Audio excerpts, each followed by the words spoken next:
आज वाल्मीकि समाज में पढ़े लिखे लोग भी हैं और राजनीति में भी लोग हैं, और वाल्मीकि समाज में अगर लोग ना होते तो ये बहुजन समाज की जो इतनी बड़ी ताकत है, जो हमारे जाटव समाज इस बात को कहता है, तो उनको समझना चाहिए कि वाल्मीकि समाज ना होता तो जाटव समाज भी आज जिस पहले पायदान पर खड़ा वो ना खड़ा हुआ होता। जो फैसला आया उसका विरोध किया, तो जो आदमी कल तक अपनी जाति के लिए राजनीति कर रहे थे, जो कल तक उस फैसले का विरोध कर रहे थे, तो वो आज समर्थन में कैसे आएंगे और कैसे हम भरोसा करें कि वो हमारी लड़ाई लड़ेंगे। हमने उनकी लड़ाई लड़ी, उनको आज पार्लियामेंट तक पहुंचाया। उस वक्त उन्होंने अपनी जाति की राजनीति करी, वो केवल अपनी जाति के नेता बनकर उन्होंने प्रेस कॉन्फ्रेंस करके आह्वान किया। जाटव वोट खिसका था, उस वोट को दोबारा पाने के लिए उन्होंने जाटव समाज की राजनीति करी और बाकी वंचित जो समाज है उसका अनदेखी करी है।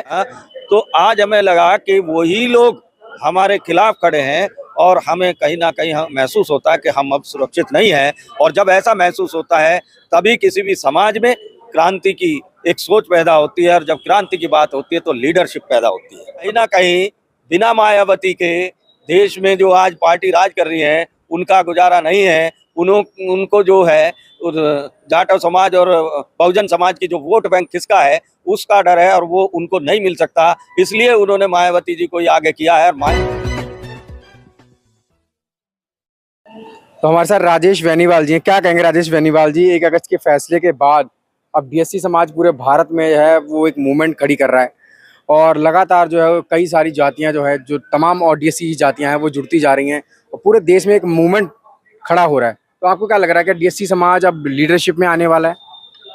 निश्चित सी बात है कि जब ऐसा लगता है कि जो लोग हमारे गार्जियन बनकर चल रहे थे, जो लोग जिनके पद चिन्हों पर हम चल रहे थे और जिनके साथ हम चल रहे थे और हम ये अपने आप को सुरक्षित समझता था, तो आज हमें लगा कि वही लोग हमारे खिलाफ खड़े हैं और हमें कहीं ना कहीं महसूस होता है कि हम अब सुरक्षित नहीं हैं।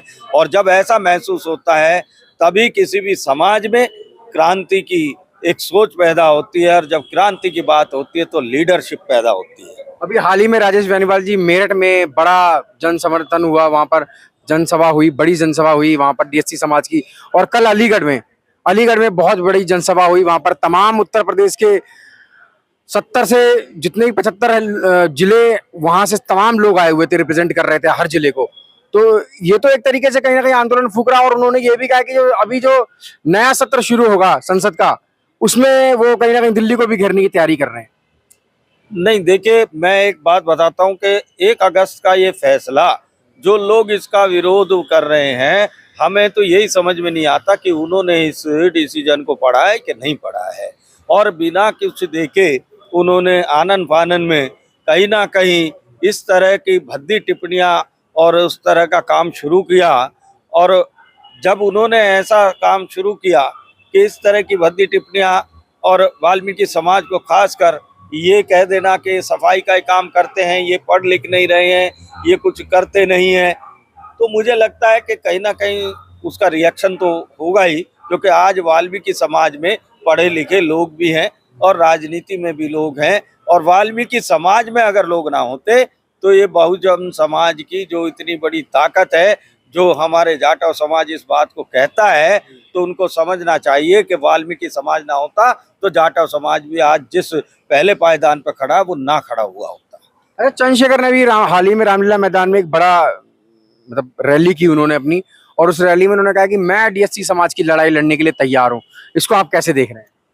देखिए, ये तो रोल बैक वाली बात है कि जब लड़ाई लड़ने की बात आई थी, जब वो विषय आया था, उस वक्त उन्होंने अपनी जाति की राजनीति करी। वो केवल अपनी जाति के नेता बनकर उन्होंने प्रेस कॉन्फ्रेंस करके आह्वान किया। तो मैं समझता हूं कि जो फैसला आया उसका विरोध किया। तो जो आदमी कल तक अपनी जाति के लिए राजनीति कर रहे थे, जो कल तक उस फैसले का विरोध कर रहे थे, तो वो आज समर्थन में कैसे आएंगे और कैसे हम भरोसा करें कि वो हमारी लड़ाई लड़ेंगे। हमने उनकी लड़ाई लड़ी, उनको आज पार्लियामेंट तक पहुंचाया। वो वाल्मीकि समाज और कोई ना सारी जातियों ने मिलकर उनका समर्थन किया, तो आज वो संसद में पहुंचे हैं। लेकिन संसद में पहुंचाने वाले लोगों को ही वो भूल गए, वो केवल अपनी जाति तक सीमित हो गए। इसलिए हम ये नहीं मान सकते कि बहन मायावती या चंद्रशेखर रावण हमारी इस लड़ाई को आगे बढ़ाएंगे। कहीं ना कहीं हमें अब उनसे भरोसा उठ चुका है। लेकिन अब तो कह रहे हैं बैठ के बात करने के लिए तैयार है। नहीं, बैठ के बात करने की तो पहल हमारी तरफ से हुई।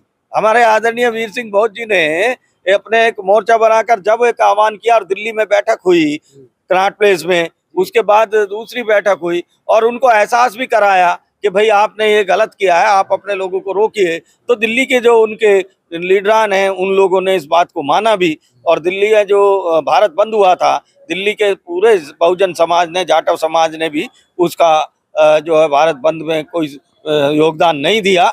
और इसीलिए दिल्ली में तो ये पहल शुरू की है हम लोगों ने, लेकिन ये पहल भी हमारी तरफ से शुरू हो रही है। अगर ये बहन मायावती को राजनीति ही करनी थी तो राजनीति करने के लिए बहुजन समाज उनके साथ ताकत से खड़ा था और वो जाकर कहा बहुजन समाज को भी किनारे कर दिया उन्होंने।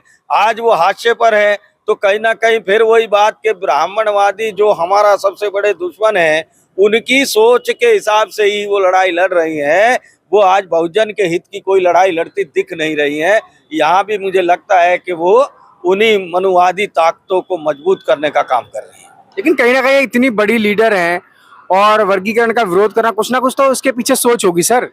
हाँ बिल्कुल, उनकी सोच बिल्कुल ठीक है, क्योंकि अभी जो हाल ही में रिजल्ट आया था लोकसभा चुनाव का, वो उससे स्पष्ट नजर आता है कि कहीं ना कहीं बिना मायावती के देश में जो आज पार्टी राज कर रही है उनका गुजारा नहीं है। उनको जो है जाटव समाज और बहुजन समाज की जो वोट बैंक खिसका है उसका डर है और वो उनको नहीं मिल सकता। इसलिए उन्होंने मायावती जी को ही आगे किया है। और मायावती जी मैं कहूँगा कि उन्हीं के इशारे पर ये सारा काम हो रहा है कि जो जाटव वोट खिसका था उस वोट को दोबारा पाने के लिए उन्होंने अपने समाज की राजनीति करी, जाटव समाज की राजनीति करी और बाकी वंचित जो समाज है उसका अनदेखी करी है।